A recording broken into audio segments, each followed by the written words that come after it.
So what led you to taking photos of abandoned places?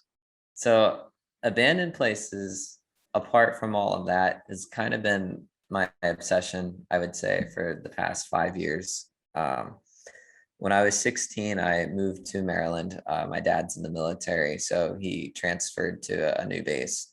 So we moved to Maryland, and I kind of started over. I had grown up pretty much my whole life in West Virginia, all the way, and went to school all the way from kindergarten through my sophomore year of high school. So when I moved to Maryland, I only had 2 years of school left in high school before I would graduate. So I kind of was just looking for something to take pictures of. I always had an interest in old barns and things. So from Google searching, I had found this old asylum not too far from where I lived. And I reached out to a guy I met in school and was like, "Hey, do you want to go with me and take pictures? Like, I just moved here." So trying to make friends. Yeah. We went to this asylum and I immediately fell in love with decay and the stories and history left behind in these different places. The first time we went, we only went in one building out of a 22 building complex, and Okay. from there we just kept going back and then realized there are more places like this, and doing research and seeing the history and things have just created this um, interest of mine in shooting abandoned places. Okay. So how do you find abandoned places? You said research. Yeah, so I mean, it's kind of like you're on a treasure hunt. I would put it, you start out on Google and you Google abandoned places in wherever you want to look for abandoned places. And you can start out with a city, a county, something's going to come up. And you kind of just start out with that and end up going down a rabbit hole into, oh, what else can I find? Oh, let me go on Google Maps. Let me zoom into the town and look for buildings that look old or closed. Um, So it's like Google Earth that you go into and look for yeah. abandoned. So, I mean, I start with just Google searching. I read a lot of news articles and things, and then beyond that, there's word of mouth. There's a whole community of people who photograph abandoned places. They call it the Urbex community. Um, and then from that, you can use people's YouTube videos that people post and TikToks and Facebook groups. It's just so much to it. Uh, Finding an abandoned place is almost, I wouldn't say it's impossible, but you'd be surprised how much we have left behind as a society. And as we keep continuing to expand, we leave these incredible places behind along with their stories and history. Yeah, I follow the subreddit Urban Exploration on Reddit, and it's one of my favorites. It's so interesting to me. Yeah, I used to post on there pretty frequently. Oh yeah. Yeah. So how do Um, you get to these places? mhm. Are you ever like what are you looking for anything, or are you just walking around and whatever strikes you, you like take a photo of? Like how walk me through like your mind as you get to a spot. I would say probably like my mind also, I would say, depends on the spot. Sometimes I know what I'm getting myself into.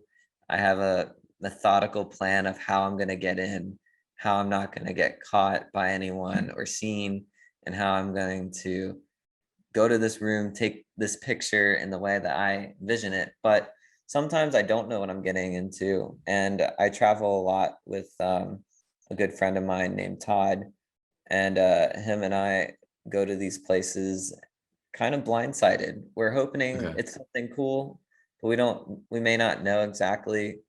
I'm personally, when I'm looking to take an image, I'm looking for something that um, gives the building a sense of place. I'm not really into the whole haunted, spooky house, like Okay. gas masks and Hmm. the kind of abandoned porn, I guess you would say. Yeah. Um, I more like the history behind it, the architecture detail, Okay. the objects that are left in a space, and how I can capture an image that would convey that space as something that could be revitalized or that once had a life to it that was significant in my Yeah. eyes. Yeah. These photos you have are just like really eye-popping. Now, are those color? It seems like there's like monochrome colors. I don't know if I'm using the right words, but like kind of um not bright, and then there'll be like an object or a wall that's just like a totally different color. Is that the editing, or is that what is there? I mean, I would say, as far as editing goes, I try to make the place look as I see it. I Okay. definitely add a lot of light into the places because I want to show everything that's in it. Um, but as far as like color goes, there's a lot of colorful paints used in the older hospitals and stuff, if that's what you're referring to. The state hospitals used to Yeah. have these bright green, seafoam green painted Yeah. walls. And they don't really paint like that anymore. It's a lot of just white plain walls and yeah. So of the places you go, Mhm. so they're all abandoned. What do you find most of? Schools, hospitals, cinemas, industrial like buildings? What's kind of Um, like the breakdown? I would say it depends where I'm at. Different cities are known for having more of different things. Okay.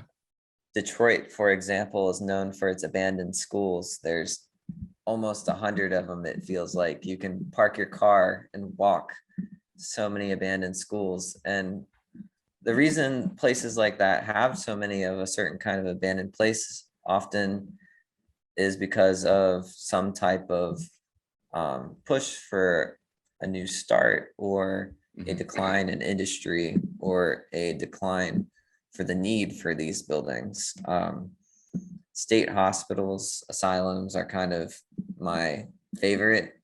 So I do find a lot of those, but I would say it just depends on the area that you're in. If you're in a more industrial heavy area, you're going to find a lot of industrial buildings and things that may be abandoned. Yeah, Um, that makes sense. I So don't know. why What is- so why state hospitals? Why is that your favorite? I feel like they have a really interesting history. We've come a long way in our development of mental health treatment and care, and the things that are left behind, it's this entire complex system that no longer exists anymore. These buildings were supposed to be monuments to mental health, which it ended up not being that way. There's a lot of issues with funding and treatment and what people were admitted to these places. I'm just really have an interest in how much complex history there are to so many of these different buildings. I would say that's my kind of gravitational pull to the state hospital. Yeah, so the schools, like they look like classrooms, schoolrooms, right? And Yeah, even auditoriums. But yeah, the state hospitals, the instruments and the objects, it's it's very striking, right? It's very different. yeah, it's insane to think that that no pun intended.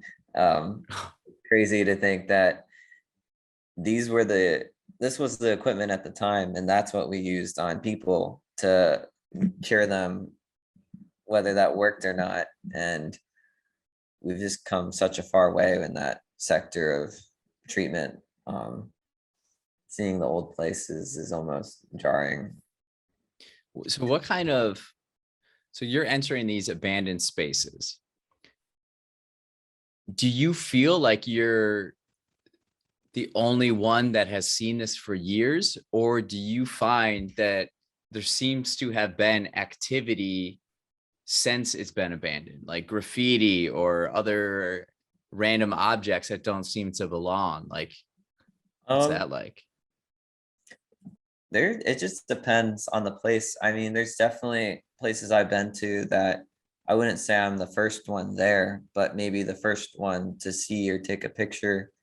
There's other places that a lot of other people who also like to explore abandoned places have gone, and maybe they moved a chair around, they made a little setup that kind of Yeah. pulled their version of what they were trying to photograph. And then I've been in places that have just been completely blown out, covered in graffiti. Maybe someone on YouTube with a lot of subscribers posted a video about it, and it just kind of became a hot spot for, um, I would say, not tourists, but people who have similar interests in abandoned. The urbex community. Yes. Huh. Um, people who like abandoned places, but maybe not to just photograph them. Do you have any favorite objects that you always like tend to look for? Um, I'm a that I like tend to like to capture, or Yeah, to capture. I'm a really big fan of medical lights. I like surgical lights. I don't know why.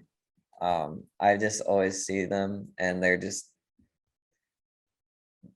I just look at them in awe and I'm just like, wow. They could be like the smallest medical light and I will still take a picture of it. They're some of my favorites. I've kind of gone through a rabbit hole of power plants recently too, and turbine Oh, halls and control rooms are also always really cool to see.